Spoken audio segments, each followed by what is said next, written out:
সঙ্গীত সম্রাট মান্না দের মৃত্যুর পরে পণ্ডিত অজয় চক্রবর্তী মান্না দের সম্বন্ধে স্মৃতিচারণা করার জন্য কলম ধরেছিলেন। তিনি মান্না দের সম্বন্ধে বলেছেন, সঙ্গীতের মানচিত্রে যুগে যুগে কালে কালে বহু শিল্পীর আবির্ভাব হয়, আবার কালের নিয়মে তারা চলেও যান এক সময়ে। কিন্তু কখনো কখনো কিছু কিছু শিল্পী আসেন যাদের গান সারা জীবন ধরে মনের কোণে চিরস্থায়ী আসন করে নেয়। আর এই অনুভূতি যখন পৃথিবীর কোণে কোণে বহু মানুষের হৃদয়ে জেগে ওঠে, তখন ভালোবাসার সেই শিল্পী হয়ে ওঠেন কালজয়ী। তেমনি এক ক্ষণজন্মা শিল্পী মান্না দে। মান্না দের মতো শিল্পীর সাংগীতিক মূল্যায়ন করার মতো ধৃষ্টতা আমার নেই। বাংলা তথা সমগ্র ভারতবর্ষে তার অসংখ্য গুণমুগ্ধ শ্রোতার মধ্যে আমিও একজন। কিন্তু যখন ভালোবাসার অনুরোধ এলো মান্না বাবুর স্মরণে কিছু অন্তত লিখতে, সেই অনুরোধ আমি ফেলতে পারলাম না।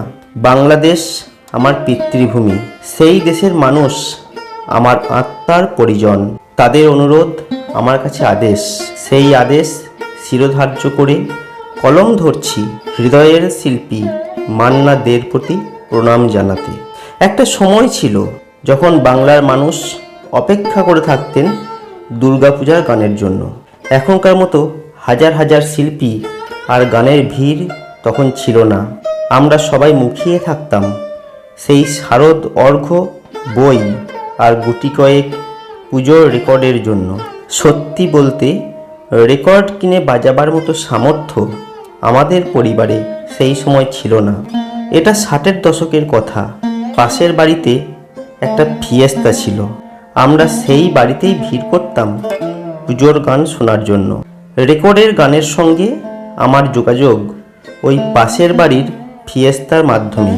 সেই বাড়ি থেকেই একদিন ভেসে এলো এক অপূর্ব কণ্ঠস্বর, অদ্ভুত সুন্দর একটি গান, তুমি আর ডেকো না। সত্যি বলছি, গান শেষ হয়ে যাবার বহুক্ষণ পরেও কীরকম যেন ঘোর লেগে গেল। পরে জেনেছি গানটা মান্না দের আধুনিক বাংলা গান গাইবার প্রথম দিকের গান। অন্য গানগুলোর সঙ্গে সেটাও বাজানো হচ্ছিল। সেই ক্ষণ যেন মান্না দের জন্যই নিবেদিত ছিল। একের পর এক রেকর্ড বাজতে থাকলো। এই তো সেদিন তুমি আমারে বোঝালে আমার অবুঝ বেদনা। জানলাম শিল্পীর নাম মান্না দে। গান আমি ছোটবেলা থেকেই গাইতাম। শেখা রেওয়াজ সবই তখন চলছে জোর কদমে। সঙ্গীতের ছাত্র হিসাবে আমার কাছে সুরের আনাগোনা, গানে অলংকার বিন্যাস এগুলোই আকর্ষণ করত বিশেষভাবে। গান শুনলে সুরটা যেন কীভাবে মনে থেকে যেত। যা শুনতাম সেই সুরটাই গুনগুন করতাম সারা দিন। কিন্তু মান্নাবাবুর এই গানগুলো শোনার পরে খুব অদ্ভুতভাবে লক্ষ্য করলাম, শুধু সুর নয়, কথাটাও মনের ভিতরে ঘুরপাক খাচ্ছে। শিল্পী যেন কি এক জাদু বলে গানের কথাগুলোকেও মনের মধ্যে গেঁথে দিয়েছেন। কেন এমন হলো? এমন তো আগে কখনো হয়নি। আমার কিশোর মনের গভীরে সে কি যে আলোড়ন। নিজের মনে নিজেই মজে থাকার কথা আজও স্পষ্ট মনে পড়ে। আরও বেশি শুনতে লাগলাম মান্না বাবুর গান। কথা দাও আবার আসবে, বিশেষ করে এই গানটা, বিশেষত আবার নদীর কূল ভাসবে এর গাইবার সময় ছোট একটা তান উনি নিয়েছেন অদ্ভুত সাবলীলতায়। কিন্তু সে তান কখনোই কথাকে ছাপিয়ে যায়নি, বরং সেই তানে রয়েছে নদীর দুকুল ছাপিয়ে জলের উছলে পড়ার তরঙ্গ। আজও ভাবলে অবাক হই, কি অদ্ভুত ব্যালেন্স! এ যেন কথা আর সুরের শুভ পরিণয়। শিল্পী তার তন্ত্রধারক। আমি ধীরে ধীরে বোধের এক ধাপ ওপরে উন্নীত হলাম।